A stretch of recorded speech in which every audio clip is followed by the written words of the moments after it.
Discuss a very important bacteria, Listeria monocytogenes. Listeria monocytogenes is responsible for causing infections, especially in the immunocompromised and elderly people. So it is a gram positive rod, and it is facultative intracellular bacillus, intracellular organism.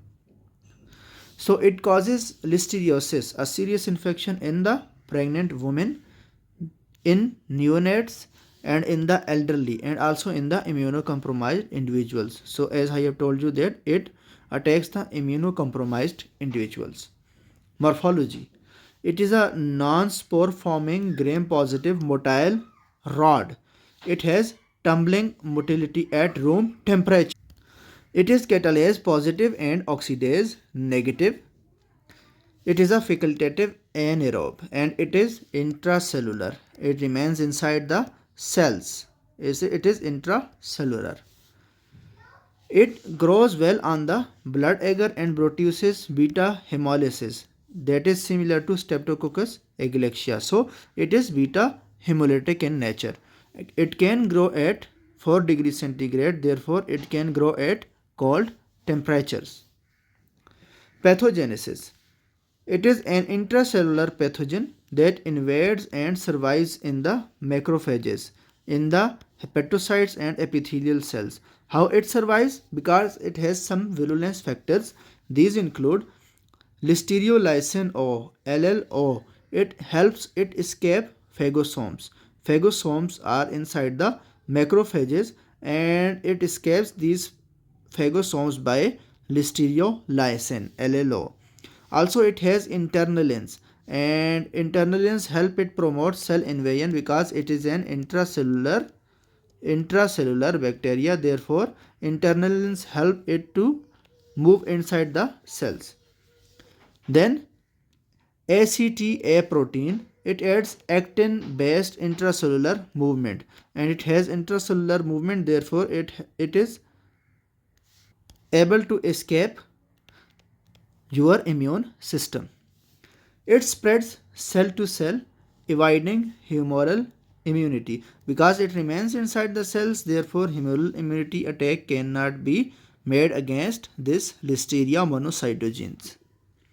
Transmission: it is mostly foodborne, that is contaminated dairy products like soft cheese, raw vegetables, and undercooked meat can lead to transmission of this organism. It can be transmitted transplacentally, that is from the mother to the fetus, or perinatal transmission from the mother to the fetus can occur. So these are the ways of transmission. How patient presents to you: in pregnant women, it may be a mild flu-like illness, but it is dangerous for fetus because it can cause fetal loss, stillbirth, or it can lead to neonatal sepsis. At the end, the result is miscarriage. Miscarriage.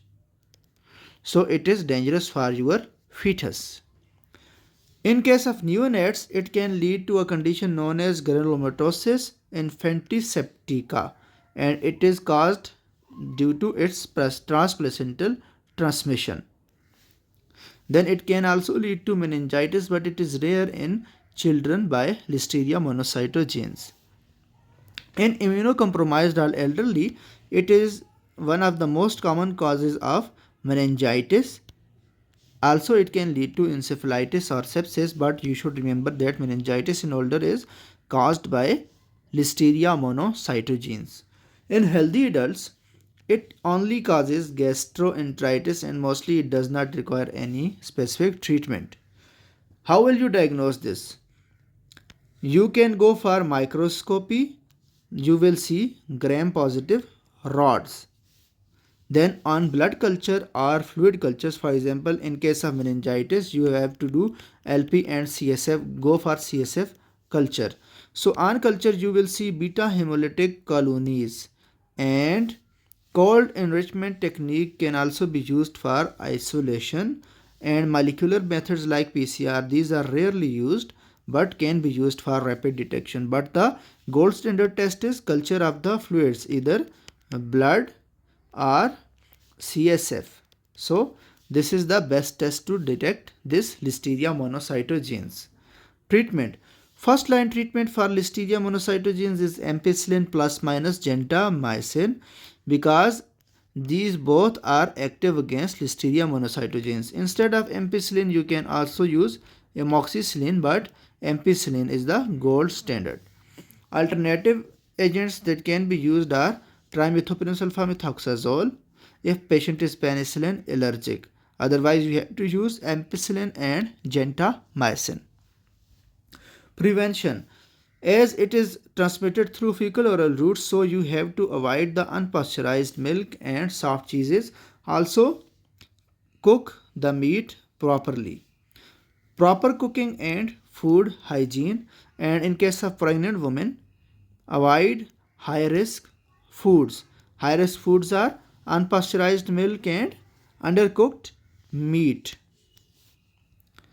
Key points summary. What we have learned, it is a gram positive motile bacillus. It causes meningitis and sepsis in neonates, and also it attacks the immunocompromised hosts mainly. It is an intracellular organism and it lives inside the cells. It has listeriolysin O that helps it to evade phagocytes. So it evades phagocytes, therefore it cannot be killed by the macrophages. Treatment is ampicillin plus gentamicin. Ampicillin is given as 1 gram IV QID and gentamicin is given as 1 mg per kg IV TDS.